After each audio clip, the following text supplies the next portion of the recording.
Morning, group. Today I'd like to take not a lot of your time, but a little bit of your time and talk about um, the role of the church. Of course, the Catholic Church was the only church at this point in time during the Middle Ages.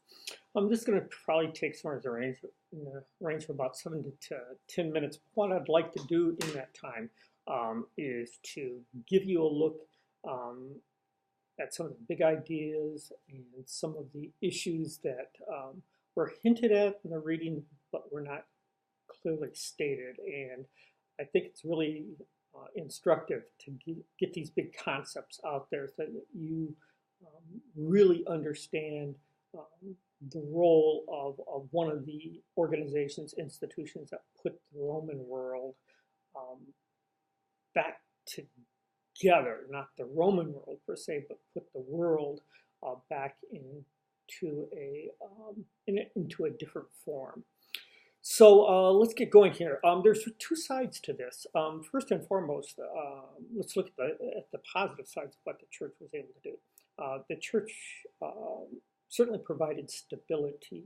It made sense out of the world. It organized it. So as you understand, the every community within the Western European world um, would have some type of connection to the Catholic Church. Oftentimes it would be a church, however large or small that might be. But the church had a presence there. It had personnel there. Oftentimes it had buildings, particularly in the larger cities. It had massive structures. But the church was ever present and provided sort of that sinew that held the body together, the social and the political body together. So it was the glue of society in many cases. It helped to manage society. It often did many of the clerical jobs that we would think about today. That's done by government, but at this point, the church would do it, such as things like the whole idea of documenting births and deaths, of collection of taxes, not taxes per se, but the idea of providing money from others to help society and those who couldn't make it. And oftentimes the church is the one who provided those services and helped manage that whole system in the absence of strong, effective governments like the Roman Empire. So one of the other big things that they offered was hope. This was a society where life expectancy was oftentimes around 30 years of age. Life was short and brutal and violent, and there wasn't much to look forward to or to really aspire to in this world. It was, as I said, the law of the jungle, survival of the fittest. So in offering this concept of a life after death, this idea that there's something better beyond this world that's tangible, it gave people a reason to live, to move forward, to do what is right, if you would, by others. So that whole idea of offering something to move towards, that being a life hereafter, that was a powerful force that helped society move ahead and to progress. And then lastly, I made mention of this earlier, the church gave assistance, often material help to the very poorest. We might refer to this as something like charity or government assistance today, food and housing. Certainly not in the forms we think of it, but the church would help those in need, and particularly you would see this at the lowest levels of the church with the monasteries and with ecclesiastical orders like the Franciscan monks. Their job was basically to help, to a degree, educate a very a simple education, but in particular, it was to help those who were most in need. And that's something that was absolutely essential with no government there to provide that. Now, the other side of the coin is that as they did these things, the church became increasingly powerful. And like all organizations that came before it or that would come after it, organizations of their nature seek power. And oftentimes they will then, once they acquire that power, attempt to grow it. And beyond attempting to grow it is to protect it from outside influences and from those who would seek to take it, that power away from them. And the church, like many other churches that will come and religions that will come afterwards, and you'll see it today, you know, in the Islamic world and in other religions, churches oftentimes look to insulate that power they have from outside influences. So for the church, one of the things that they acquired, of course, was this massive political power, as represented particularly by the Pope, who became the kingmaker. The whole idea of divine right of rule, that is, that kings ruled with God's blessing. Well, that blessing went through the Pope, who was God's basically final authority here on earth. So the Pope was infallible. He could not make a mistake. Whatever he said, in many respects, was considered God's word. So kings, as you looked at one of the early Henrys in England, later you'll have Henry VIII, who will challenge the church and eventually break away from the church. But kings would go to the Vatican to seek papal blessing. And so particularly the early European nations, the most powerful, the Spanish, the French, and then the British, would all want that papal blessing. And that gave them authority, that gave them legitimacy in the eye of the people. So that gave the Pope just massive power.